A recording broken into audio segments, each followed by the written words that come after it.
The rain in Tacoma didn't hit hard. It just hung there, cold and steady, soaking everything slow and sure. Harper Reese stepped out of Brewhaven, the coffee shop where she just clocked out after 8 hours of steaming milk and dodging spilled cups. Her sneakers squished with every step, water seeping through the worn soles, and her legs ached like they were begging for a break. At 29, she wasn't dreaming big anymore. She scraped by in a crumbling apartment-torn couch, unpaid bills stacked on the counter, pouring coffee for tips that barely bought ramen. 4 years back, she'd handed over 8 grand, her entire savings, to a single mom who'd cried about a sick kid needing surgery. A week later, the woman was gone, the story a lie, and Harper's trust went with it. Ever since, she saw the world through a cracked lens, everyone a potential hustler, but she clung to honesty like it was the only thing keeping her from breaking. Her walk home was the usual grind: cut through the back streets, maybe catch the late bus if it wasn't running behind.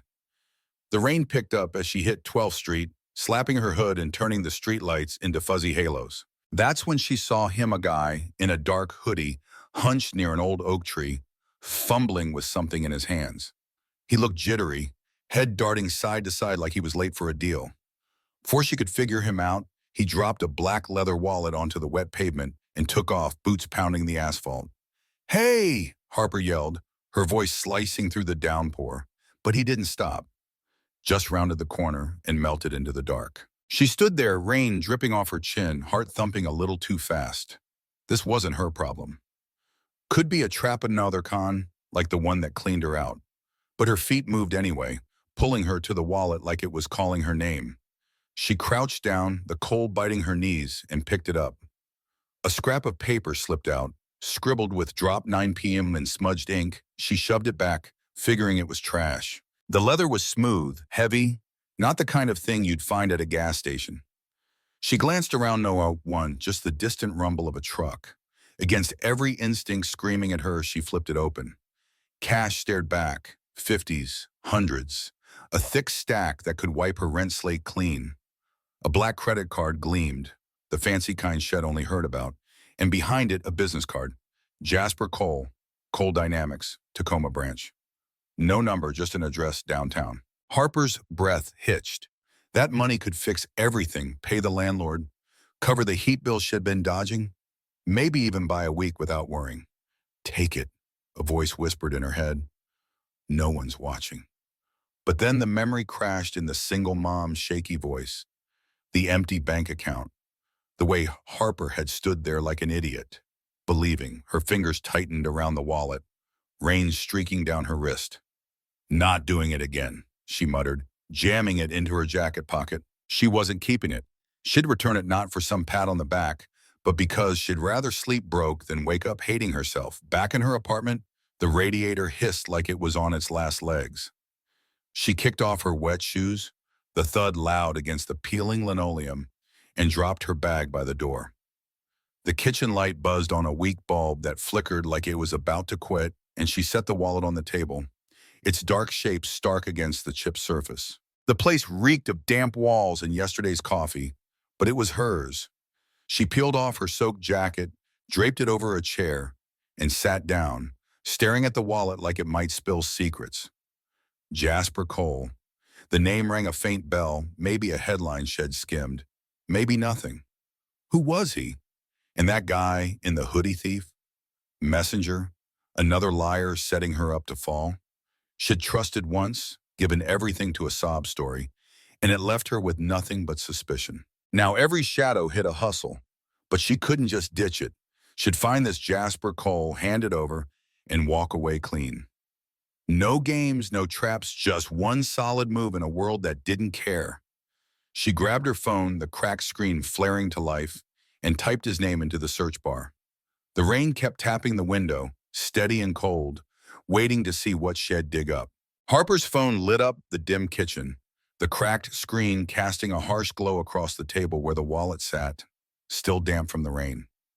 The steady tap against the window was background noise now, a Tacoma constant Shed tuned out years ago. She punched Jasper Cole into Google, expecting some small-time exec with a puffed-up title, maybe a car dealer with a slick card. Instead, the results slammed her back in her chair.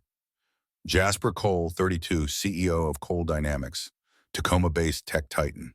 Encryption apps for banks, feds, you name it. Net worth billions. Public profile, practically zero. A few dry business articles popped up product launches. A grainy photo from a charity gig where he dodged the camera. This guy wasn't just rich. He was a phantom with a fortune. She let out a low whistle, rubbing her eyes. A billionaire, huh? Figures. The wallet seemed to stare back, heavier now, like it held more than cash, like it was a key to a life she'd never touch. Her mind flicked to the hoodie guy on 12th Street, the way he'd bolted after dropping it. Thief? Screw-up? Or some pawn in a bigger play? She'd fallen for a con once 8 grand gone to a single mom's fake tear and the itch of suspicion wouldn't let go. Was this another setup, waiting to snag her the second she bit? She grabbed her laptop off the couch, the fan wheezing as it fired up, and pulled up the Cole Dynamics site. A bland contact form blinked at her. She typed quick and curt. Found a wallet on 12th Street with Jasper Cole's ID. Nothing's missing. How do I return it? She hit send, the click sharp in the quiet, and shut the lid. Sleep was a lost cause that night. The radiator clanked like it was mocking her, and her brain churned hoodie guy, cash, Jasper Cole. Morning brought an email, cold as ice. Bring the wallet to 320 Commerce Street, 9 a.m. tomorrow. Ask for Monica at the front desk. Cole Dynamics. No thanks, no nice job. Just a directive. Harper snorted, tossing her phone onto the tangle of blankets. Real warm bunch, she muttered to the empty room. But she'd go not for their sake, for hers. She wasn't letting some rich jerk's wallet turn her into the person she'd sworn never to be. Next day, she threw on her least faded jeans and a jacket that didn't smell too much like coffee. The wallet zipped into her bag like it might jump out. The bus downtown rattled through the rain. Windows fogged with other people's breath.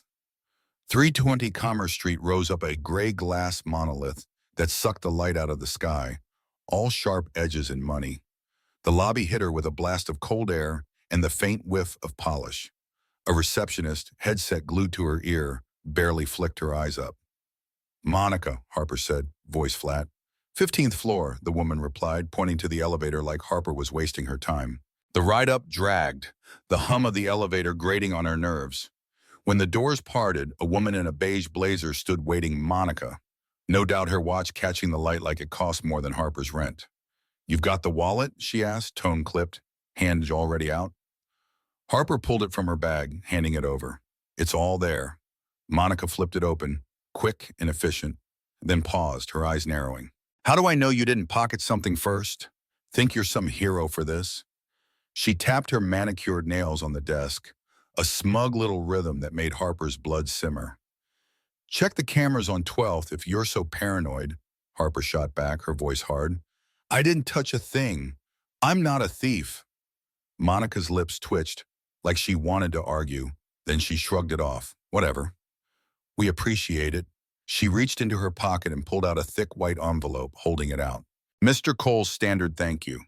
Harper eyed it cash, no question, probably more than she'd see in a month. Her stomach nodded. It wasn't the money. It was the way they assumed she'd grab it. Like she was a stray, they could toss a scrap. Keep it, she said, sharp enough to cut. I didn't do this for your handouts.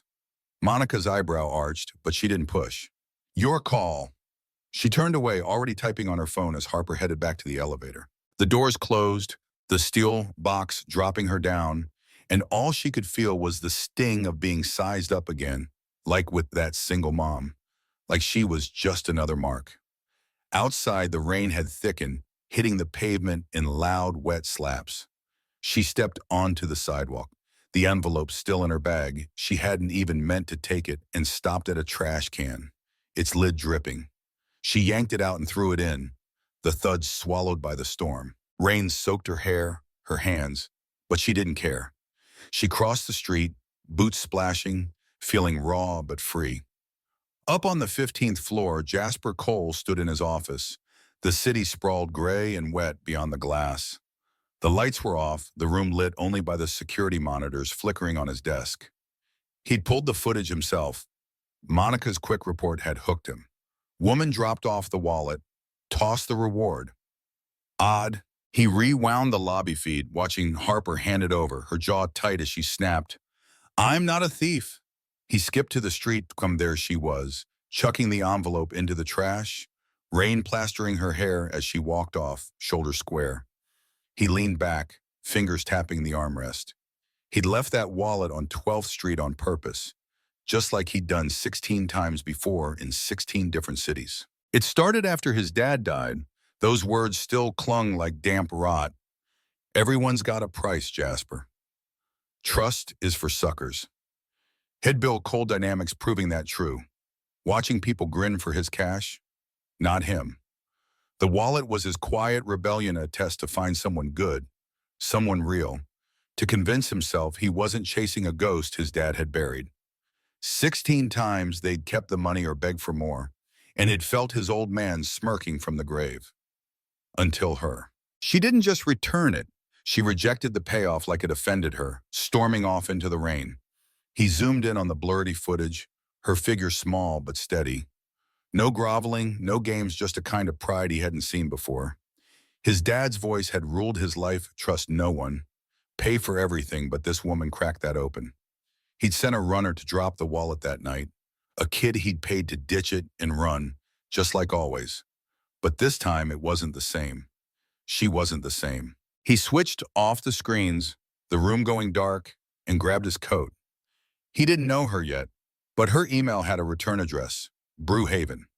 The rain pounded outside and he moved fast, the need to see her pulling him out the door. Jasper ditched the sleek Audi for an old Toyota pickup, pulling into the lot across from Brewhaven as the rain streaked the windshield. He traded his usual coat for a faded jacket and a beat-up cap nothing that shouted Billionaire. The coffee shop's lights cut through the drizzle, a warm blur against the wet Tacoma dusk. He'd left his office with no script, just a pull he couldn't shake to see her, the woman who'd thrown his reward in the trash like it was an insult. 16 cities, 16 wallets, and 16 letdowns. His dad's voice had always won, trust is for suckers, Jasper. But she'd cracked that open, and he needed to know why. Inside, Brewhaven smelled like burnt grounds and damp clothes. The place was tight 6 tables, a counter piled with mugs, a chalkboard menu scratched with daily deals. Harper was behind the bar, wiping down the espresso machine, her hair yanked back in a loose bun. She didn't clock him at first, too busy scraping at a coffee stain. Jasper slid onto a stool, the vinyl groaning under him.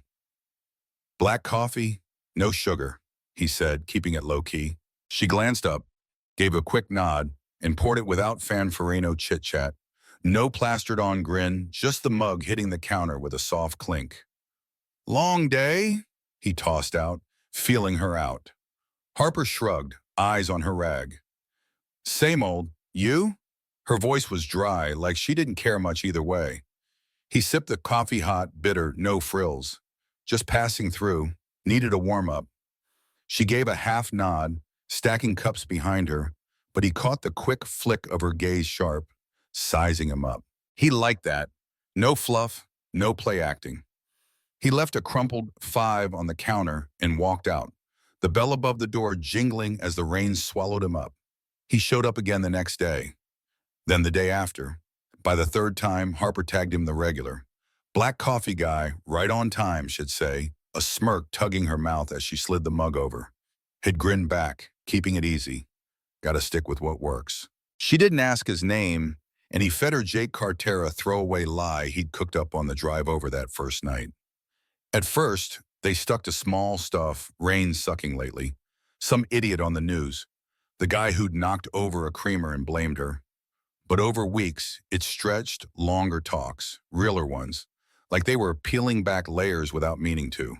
One rainy night, the shop was a ghost town, just them and the hiss of the heater. Water streaked the windows, turning the street into a smear. Harper leaned on the counter, arms crossed, staring at a chipped tile. "Ever trust someone you shouldn't have?" she asked, quiet, like it slipped out.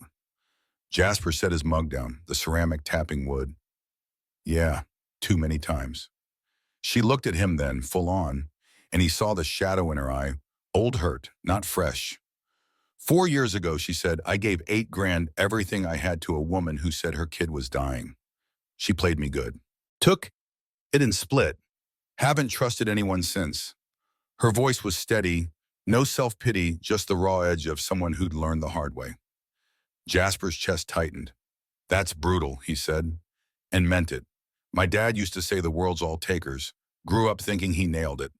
Harper snorted, bitter. He's not far off, but I'm not turning into one of them. She grabbed a rag, started wiping again, like she'd overshared and wanted it scrubbed away. Jasper watched her hands move fast. Sure, no hesitation. He didn't tell her the truth. Not yet. Sitting there, he was just a guy with a coffee, not a name or a fortune, and it felt better than anything he'd had in years. It became a rhythm. He'd roll in after her shift kicked off, order his black coffee, and they'd talk books Shed dug into, movies he faked liking, how Tacoma felt like it was shrinking. Shed rib him sometimes. Too quiet for a drifter, Jake. What's your story? Head dodged with a shrug.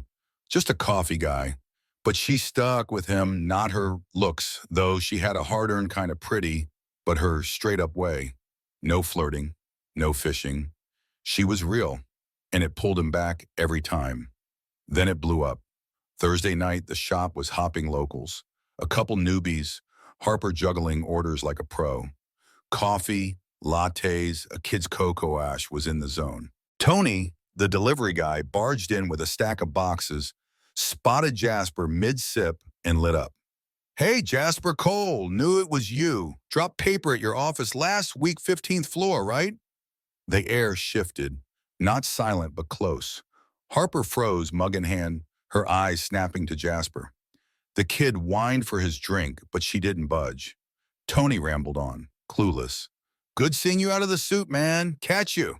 He hauled out, bell jingling, leaving a bomb behind. Harper slammed the mug down, the crack loud enough to hush the room.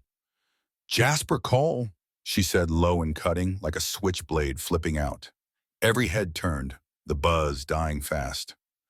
Jasper opened his mouth, but she steamrolled him. You're him? The wallet guy? What is this, a game? You've been sitting here lying to me for weeks?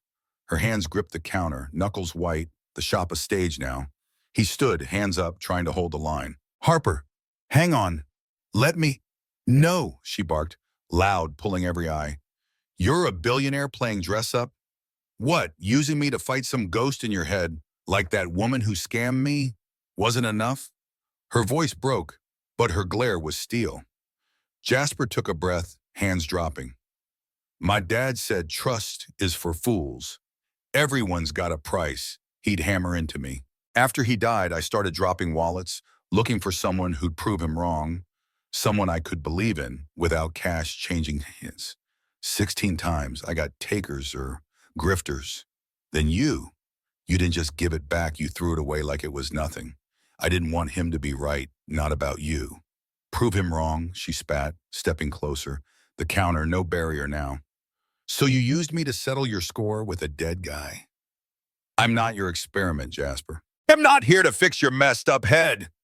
The room was a tomb, every breath held, every stare locked. She ripped off her apron, the strings snapping as she flung it down. I'm done. She shoved through the crowd, past tables and gawkers, and hit the back door hard. It slammed shut, the bang echoing over the rain. Jasper stood there, coffee cold, the weight of the room crushing in. A guy at a table muttered, "Let her go, man," and he froze, boots stuck to the floor. She was gone, out into the storm, and he was left with the wreckage. He'd come looking for proof his dad's world of takers wasn't all there was, founded in her, in the way she'd let him in, only to tear it down with his own hands. He grabbed his cap, yanked it low, and walked out the front. The bell's jingle drowned in the downpour as he climbed into the Toyota, headlights slicing the rain. Her words rang louder than the engine. I'm not your experiment. He'd wanted to believe in someone real. Now he'd lost her proving it. The rain chased Jasper out of Brewhaven, hammering the Toyota's roof as he drove aimlessly through Tacoma's slick streets. Harper's voice sliced through the noise. Am not your experiment, each syllable a punch he couldn't shake. He'd blown it. Big time. He'd walked in with a line, thinking he could keep it neat, keep it safe, but she'd cut through it like glass. The clock on the dash blinked 9:47 p.m. He could have headed back to the penthouse, its sterile quiet, its walls of glass, but he didn't. He pulled off near the waterfront, the black churn of Commencement Bay glinting under the streetlights, and sat there, hands clenched on the wheel. His dad's words rang in his ears. Everyone's got a price. He'd spent years proving it, hiding behind money, testing the world to find something better. Now he'd lost the one person who'd made him want to stop. Harper didn't show at Brewhaven the next night. She called in sick Friday, then Saturday, her phone lighting up with her boss's text she left unread. The apartment felt like a pain, the walls pressing in with every groan of the floorboards. She kept seeing Jasper's face, Jake's face, those steady eyes she'd started to lean on, now just another mask.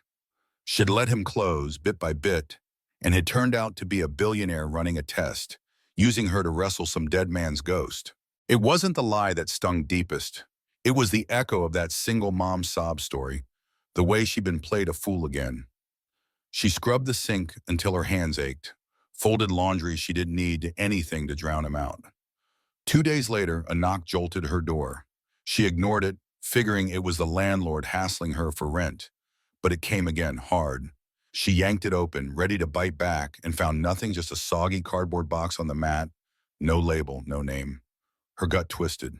She snatched it up, slammed the door, and dropped it on the table, staring like it might bite.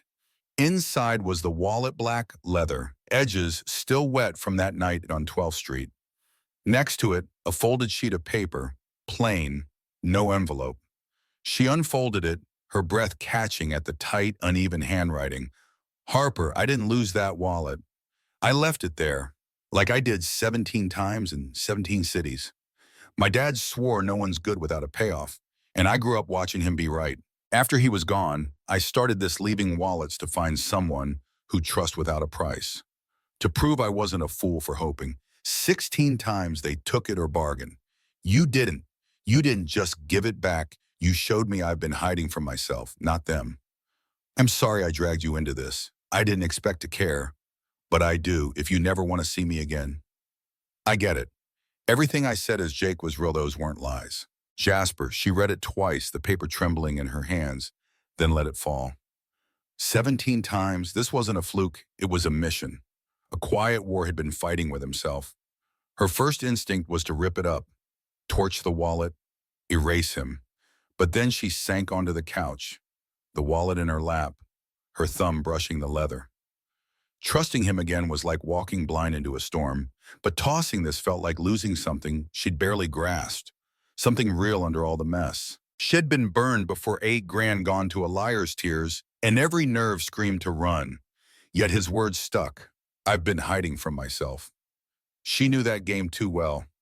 She didn't bolt to him. That wasn't her.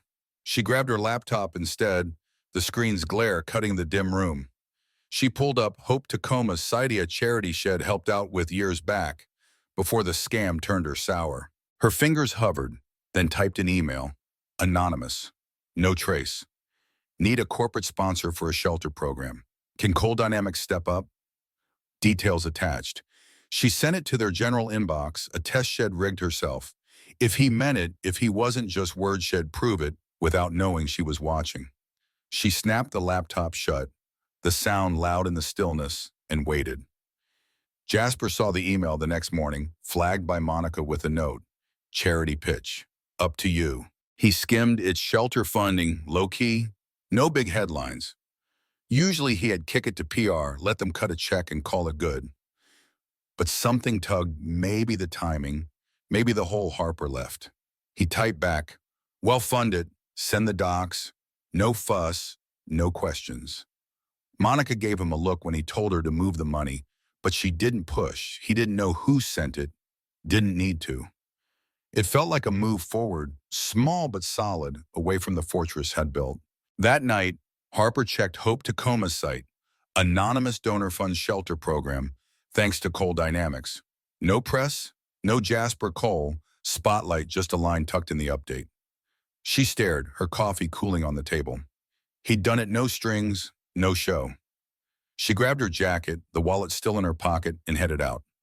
The rain had eased to a mist, the streets shiny under Old Town's neon buzz. She knew where he'd be, not the tower downtown, but Rusty's, the dive bar he'd mentioned once, a spot he'd called his thinking hole. He was there, alone at a corner table, a beer sweating under the dim light. The jukebox growled out Springsteen, rough and low. She walked up, boots scuffing the sticky floor, and dropped the wallet in front of him. He looked up, caught off guard, his face a mix of hope and nerves. "Harper," he started, but she cut in. "Don't use me to fix your head," she said, voice steady, sharp. "You want me to buy this? Prove it with what you do, not what you write." Jasper set the beer down, slow, like he was picking his shot. "I'm trying," he said. "That shelter, I didn't know it was you, but I'd have done it anyway." She squinted, scanning him for a lie, but saw none. "Good," she said. "I'm not here to save you. I am here to see if you're worth the trouble." He nodded, a half-smile breaking through. "Fair deal." She didn't sit yet. "I've got a plan," she said instead. "A fun small, for people who do right and get screwed. No banners, no bullshit. You in?" He leaned forward, elbows on the table. "Yeah, but it's ours, no cold dynamics stamped on it." She watched him a beat longer, then dragged a chair out, the scrape loud against the floor. "Okay," she said, sitting. "Show me." The bar's neon flickered outside, red light spilling through the glass. Their eyes locked, not soft, not simple, but straight up real. The wallet sat there, a line they'd both stepped over, pointing somewhere new. Rusty's faded as they started hashing it out, plans, not promises, under the jukebox hum and the mist that clung to the night. The rain hadn't quit a year later, but it fell lighter now, a soft patter on Tacoma streets that didn't weigh everything down. Inside Brewhaven, the air hummed with chatter, the clatter of mugs, and the warm smell of coffee mixing with cinnamon rolls from next door. Harper stood by the counter, no apron tonight, just a plain sweater, watching a small crowd mingle. Regulars, a few volunteers, and faces she'd never have crossed paths with otherwise.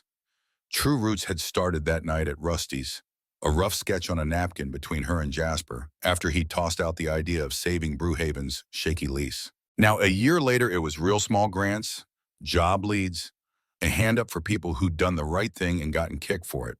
Jasper stepped out next to her, no tie or blazer, just a gray hoodie that made him look more like the guy she'd met than the suit he could have been. He'd stuck to his promise, no cold dynamics branding, no spotlight hogging. The fun was theirs, forged from her stubborn streak and his cash. And it worked. He nodded toward a woman near the window, mid-30s, passing a roll to a kid with a grin. "That's Maria," he said, voice quiet. "Found a purse with $2,000 in a park bathroom last month. Tracked the owner down through a lost dog flyer pinned up nearby. Wouldn't take a dime for it. Landlord evicted her anyway. Didn't care. True Roots covered her rent. Got her a spot at the bakery." Harper watched Maria laugh, easy and unguarded, the kid smearing cinnamon on his face. "She's not faking it," she said half to herself. "Not like that woman who took my $8,000. Jasper stayed silent, letting it sit. The room buzzed with stories like Maria's janitor, who turned in a payroll envelope and got canned, now back on his feet. A bus driver who'd returned a cash-stuffed briefcase, driving again with a fixed ride. Small fixes, but they stacked up.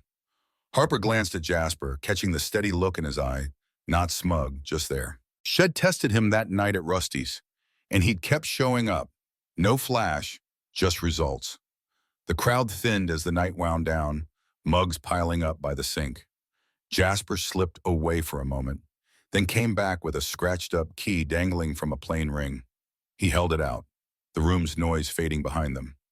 "Brewhaven's lease was done," he said. "Owner was selling. I bought it. It's yours now, your place, your call." Harper stared at the key, then him, her throat catching. "You didn't," she started, but he cut in. "You showed me something, Harper. I spent years dropping wallets, looking for someone to trust without a price, proving my dad wrong. You didn't just give it back. You made me want to build something real. This is it."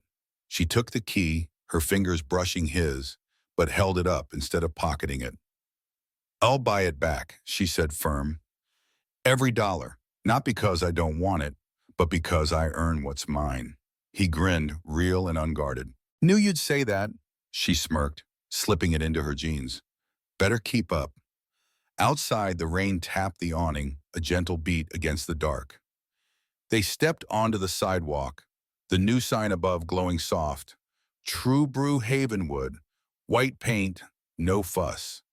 Inside, the last stragglers clinked mugs, their laughter spilling out. Harper looked at Jasper, then the sign. It's not just honesty, she said, quiet but solid. It's daring to trust again after all the garbage. He nodded, hands in his pockets, and making it stick. They stood there, side by side, mist brushing their faces. The light from True Brew Haven held steady behind them. A quiet glow cutting the night, not loud, not showy, just real. The chatter inside faded, the rain kept falling, and that light said it all. Trust wasn't just found, it was earned, step by stubborn step. What's the takeaway from Harper and Jasper's journey? It's not just about being honest, anyone can hand back a wallet. It's about daring to trust again, even when life's burned you bad, and building something real from it. Harper got scammed out of 8 grand. Jasper grew up thinking everyone's got a price. But they didn't let that define them. They proved that good doesn't have to be loud or flashy, it's in the quiet moves. The small wins, like a coffee shop that stays open or a stranger who gets a second shot. You don't need $1 billion to make a difference. You just need to show up. If this hit you where it counts, smash that like button, hit subscribe, and stick around. More stories like this are coming your way.